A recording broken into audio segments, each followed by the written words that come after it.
اعوذ باللہ من الشیطان الرجیم بسم اللہ الرحمن الرحیم۔ ہزاروں درود ہزاروں سلام، لاکھوں درود لاکھوں سلام، کروڑوں درود کروڑوں سلام ہمارے پیارے آقا مدینے والے مصطفیٰ حضرت محمد صلی اللہ علیہ وآلہ وسلم پر۔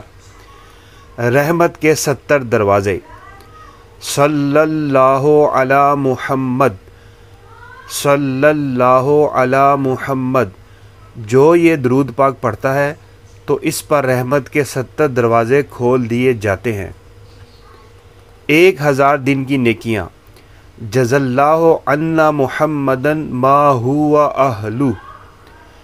حضرت سیدنا ابن عباس رضی اللہ تعالی عنہما سے روایت ہے کہ سرکار مدینہ صلی اللہ علیہ وآلہ وسلم نے فرمایا، اس درود پاک کو پڑھنے والے کے لیے 70 فرشتے 1000 دن تک نیکیاں لکھتے رہتے ہیں۔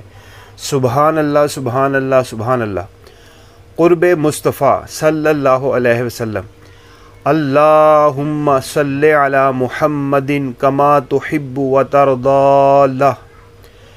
ایک دن ایک شخص آیا تو حضور صلی اللہ علیہ وآلہ وسلم نے اسے اپنے اور صدیق اکبر رضی اللہ تعالیٰ عنہ کے درمیان بٹھا لیا۔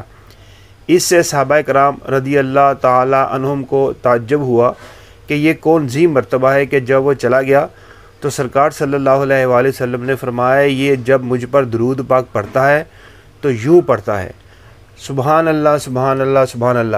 اللہ تعالیٰ کی بارگاہ میں دعا ہے کہ اللہ تبارک و تعالیٰ میں زیادہ سے زیادہ کثرت کے ساتھ درود و سلام پڑھنے کی توفیق عطا فرمائے۔ اللہ تعالیٰ ہمارے ماں باپ کی کامل مغفرت فرمائے۔ لا الہ الا اللہ محمد الرسول اللہ صلی اللہ علیہ وسلم۔